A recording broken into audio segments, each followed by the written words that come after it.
YouTube, Quinn Wade, coming to y'all with that instant analysis on the Los Angeles Lakers losing 118 to 104. They go to 26 and 19 and 10 and 13 away from home. The Sixers go to 18 and 27 and 8 and 13 at home.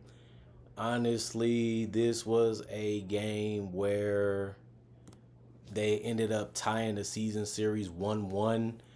The Lakers won the first game, and this was their last game, which Philly did win. They had no Paul George, no Embiid, and stuff like that. But Anthony Davis did leave this game early, and the Lakers was leading at one point in this game, but they just couldn't handle them after that second quarter. But it was 25-25 at the end of the first quarter. And then Philly did that 48-32 run in the second quarter, and they just ran away with it. And that third quarter, they was 26-19. And the Lakers did win the fourth quarter 28-19, but it didn't really matter because the lead was out of control at that point, and they was already down double figures for majority of that second half, and they just couldn't bounce back, especially after AD left. But Anthony Davis did play 10 minutes. He was 2 or 3 from the field with 4 points. He had 2 rebounds and 1 steal, 1 turnover, plus 3 and plus minus. Rui came out and played the best he could. Didn't really rebound or defend the best, but he was 6 and 9 from the field and 1 of 3 from the 3-point line. He did have 2 rebounds, 1 assist, 1 turnover, 2 personal fouls, minus 8 and plus minus and 13 points. LeBron gave it his all. He was 10 of 16 from the field, really efficient, but he was only 1 of 4 from 3. But he also got to the free throw line, and he finished 10 of 11 from the free throw line, which is usually way better than it usually does. And it was just good to see him do that. He was focused on trying to get him to win this game, but he didn't have enough guys stepping up to help him do that. 8 rebounds for him. One was offensive. He did have 9 assists. He had 8 turnovers, which is crazy amount for LeBron. 1 steal, 1 personal foul. He was a minus 11 and plus minus and 31 points. Didn't get the triple-double. Didn't even get the double-double. But, man, that's too many turnovers to have when you're already trailing for majority of the game. Austin Reeves, he ended up going 6 of 10 from the field and 1 of 3 from the 3-point line. He had 6 rebounds, 8 assists, 1 steal, 3 turnovers, 1 personal foul. He was a minus 4 and plus minus with 13 points. Max Christie, 1 of 6 from the field. He missed all his threes besides one where he finished 1 of 6 from 3. That was all his attempts. He even didn't attempt a free throw. 4 rebounds, 2 assists, 1 turnover, 1 personal foul, minus 8 and plus minus. He only had 3 points, and it was a wide open 3, but he had good looks throughout the game. He just couldn't get him to go in. Dorian Finney-Smith, he hasn't really been the ideal pickup that you needed him to be so far. He only played 19 minutes. He was 1 of 6 from 3. Those all his field goal attempts. He didn't get to the free throw line. He did get 3 rebounds, but he had 3 turnovers and 5 personal fouls. He was a minus 2 and plus minus. Haven't really been that floor spacer / defender that you hope that he would be. But he only been there for a couple weeks. He still got to get some time and feel familiarity with the system and his role on his team. He's been starting. He's been coming off the bench. He's been playing a lot of minutes. Been playing a little bit of minutes. They just really haven't figured out how to utilize him the right way, and we got to see if they do. Cam Reddish played 18 minutes. He was 1-on-1 from the field. He had 1 rebound, 1 steal, 1 personal foul. He was a plus 5 and plus minus 5 points. Jackson Hayes was also 1-on-1 from the field, but he got to the free throw line and finished 2 of 2. He did have 3 rebounds. 1 was offensive. 2 blocks, 1 turnover, 4 personal fouls, minus 19 and plus minus 4 points. Christian Coloco was 1-on-1 from the field. He was 2 of 2 from the free throw line, 2 rebounds, 4 assists, 1 steal, 2 personal fouls. He was minus 7 plus minus 4 points. Shake Milton is another guy that got in that Dorian Finney-Smith deal. He hasn't really played that much, and when he does, he don't play a lot of minutes. He only had 6 minutes today. He was 0-1 from the field. He was plus 3 and plus minus, no points, no other statistical category field either. Bronny James got his shot blocked in. He turned the ball over, and he just looked terrible out there. Today, he was 0 of 5 from the field and 0 of 3 from the 3-point line. He had 3 rebounds, 1 assist, 1 block, 3 turnovers, 1 personal foul, minus 8 and plus minus, no points or free throws. Dalton Connect still looks like their best rookie. He was 8 of 13 from the field, 5 of 8 from 3, 3 of 3 from the free throw line. He had 5 rebounds, 1 turnover, 1 personal foul. He was a minus 14 in plus minus, but he had 24 points. He was the only guy that really showed up and was really playing the way that he usually play and sticking to that. And he did well tonight, and they needed him to score a lot because they had no Anthony Davis for the rest of the game. So somebody was going to have to help him out, especially because the starters didn't really do as much as you thought that they would, with LeBron James being a great facilitator and scorer. But he did what he was supposed to do, and Dalton Connect was performed above average tonight, which he has done throughout the season for them, but it wasn't enough. 37 to 72, 51% from the field, 10 to 33, 30% from 3, 20 to 33, 87% from the free throw line, 39 rebounds, 25 assists, 5 steals, 3 blocks, 22 turnovers, 19 personal fouls, and 104 points. And then the Philadelphia 76ers. Nobody really thought they was going to come in and win this game. Most people thought the Lakers was going to blow them out, but the opposite happened. They came out and really, really played to their strengths, and they moved the ball well, and they got some fast transition like points throughout the entire game. And the Lakers defense was just all over the place. They didn't know what they were supposed to do. They didn't know how to cover. They didn't know how to contest. They didn't know how to help their teammates out defensively. And guys like Yabusele and Tyrese Maxey and Kelly Oubre and Eric Gordon just torched them because of that. Just making the right decision and making the right play can go a long way in a game like this. And it was the reason why they won. Guerschon Yabusele had 14 points, plus 11 and plus minus, 1 personal foul, 2 turnovers, 4 steals, 3 assists, 5 rebounds, 2 was offensive, 2 of 2 from the free throw line, 6 and 9 from the field. It was nothing that he didn't do today. You can say, well, he didn't get a block.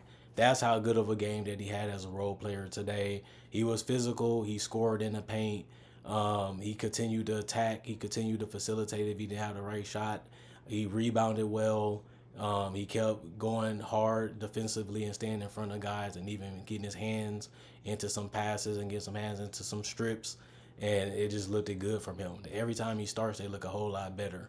Justin Edwards did a good job. He was 3 of 7 from the field, 1 of 3 from the three-point line. He had 4 rebounds, 3 assists, 3 steals, 2 turnovers, 4 personal fouls, minus 9 plus minus 7 points. Maxey went for a crazy number of 43 points.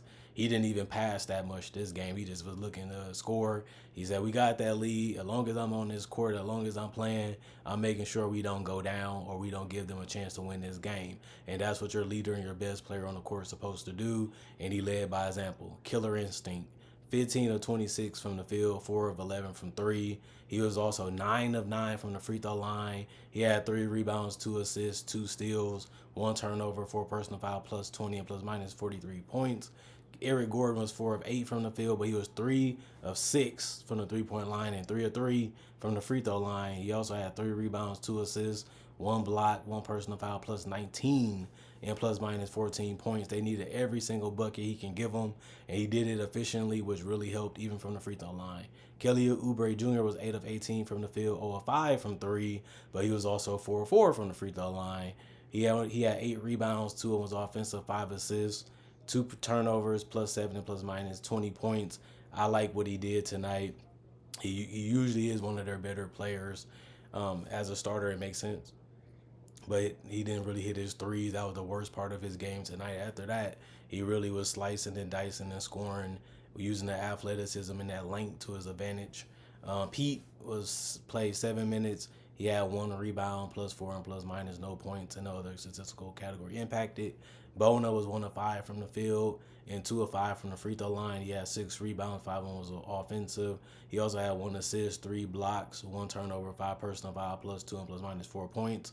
Kyle Lowry, 16 minutes, 0-2 from the field, 0-1 from 3. 4 rebounds, 1 was offensive, 1 assist, 2 steals, 1 turnover, 1 personal foul, plus 12 and plus minus.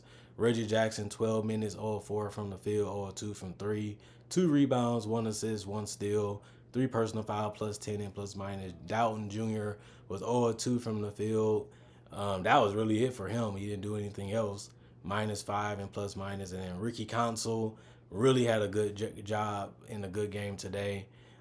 16 points for him. He played 20 minutes, tied for the most tonight off the bench. 6 of 10 from the field, 3 of 6 from 3. 1 or 2 from the free throw line, 7 rebounds, 2 was offensive, 2 assists, 2 steals, 1 personal foul, -1 and plus minus 16 points for him. And the other guy, Andre Drummond, didn't play. And the other guy was ruled out for the game. So we already knew it was because of an injury. 43 of 91, 47% from the field, 11 of 34, 32% from 3, 21 of 25, 84% from the free throw line, 43 rebounds, 20 assists, 14 steals, 4 blocks, 9 turnovers, 20 personal fouls. When you have 14 steals and you're shooting good from the field and you get into the free throw line a whole lot and knocking them down, that's a good way to have good offense, especially when you don't have some of your best players tonight. You just find a way to get it done. And this is a team that has a lot of veterans, so they understand how to play. They understand the scouting report. They understand most of these guys that they was going against, what to do against them, and how to score against them. And that's what you have to do. I mean, if you don't have as much talent, you have to use your best strengths as long as you can. And the Lakers just couldn't get out of their funk. They just struggled to score, even though they didn't have the worst shooting percentages as a team. They shot 51% as a team, but they struggled from 3, and they turned the ball over a lot. That just made up for it right there. And I like what I seen out of both of these teams. I really did. You know, this was a fun game. It was a blowout for majority of it, but it just lets you know that anything can happen. And this was the team most people thought would lose this game, like I said before. And the Sixers, they brought the A game, and they was really ready to play. And they had a lot of fun out there. They were joking around, playing around. Winning cures a lot of things, even when you have a season like they have had so far. And it kind of make you wonder, what is this team going to be next year? Will they have Embiid? Will they have Paul George? Will they even have Maxey, who is young and a star? Because eventually, you know, you get one rotten apple, you get a bunch of them. So they have to figure out what's working, who likes each other, who likes playing with each other. Do they have joy playing with each other? And can Embiid take a lot of time off this season and just be better in other season if they can't get rid of him in free agency or during the trade deadline, which I doubt, because he's already injured most of this year. So I don't think nobody will try to get him this year. But next year, you never know. He might show that he's healthier, might show that he got a lot left. I would still be cautious about trading for him, obviously, because this is a guy, if you get that contract and you can't get out of it, you're just going to be a bad team, like the Sixers are this year. But I like what the Sixers did. They did a lot of things right, and you got to be happy if you're a Sixers fan just because you want to play party pooper. We want to embarrass this team, want to beat this team because our season is basically over almost at this point. So we're just going to beat the teams and talk our trash that we beat you and give you something fun to do, give you something different, and you got facts to be able to do it. I mean, that's how sad it is for the Sixers this season, because most people hyped them up as a team that was up there with the Celtics, the Cavaliers, and the Orlando's and the Indiana Pacers as a team that you got to watch out for. And that's just not how it has been for the Sixers and their fan base this year. And now they don't really have much to talk about because they've been losing majority of the season. And it happens for every fan base anyway, but it's their time now. And we're going to see what they do in the future with this roster. But as of now, they got to win to get ready for the next game. Lakers, they lost the game that they in a close standing in the West. They needed to win this game. They needed to take care of business. It didn't happen. Can't hold your head down too long. Got to keep it up because there's another game not that far from now. And you just got to work on that one and be ready to bring your A game because you didn't play that way tonight, and just do it the next one. That's all you can do. Have a short-term memory loss of about this game and give your best the next game and the ones after that. That's all you can learn from this if you're a Laker fan or you're a Laker player or the organization. But they know that. They won multiple championships. They second below the Celtics, which is an important stat.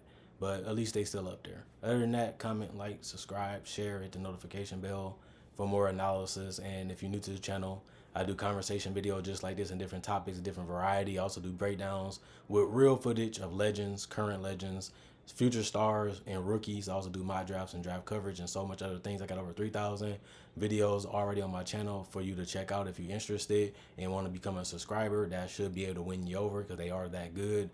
But other than that, back to the work week. Hope you guys are having a blessed weekend and a blessed day to this point, and hopefully you guys continue to grind it out until you get back to your off days. Thanks for putting analysis in your week, And thanks for continuing to come back for the people that do, and for the people that just make time whenever they can. I appreciate it, because some support is better than no support. And I have a ton of support on this channel, and I love the fact that you guys love what I do and appreciate it for what it is.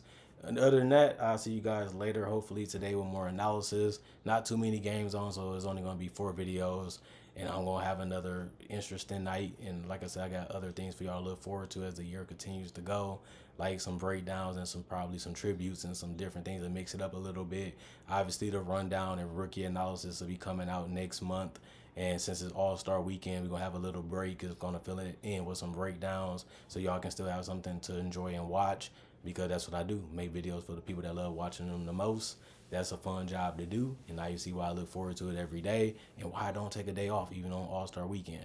Other than that, y'all stay blessed up, and I'm gone for now.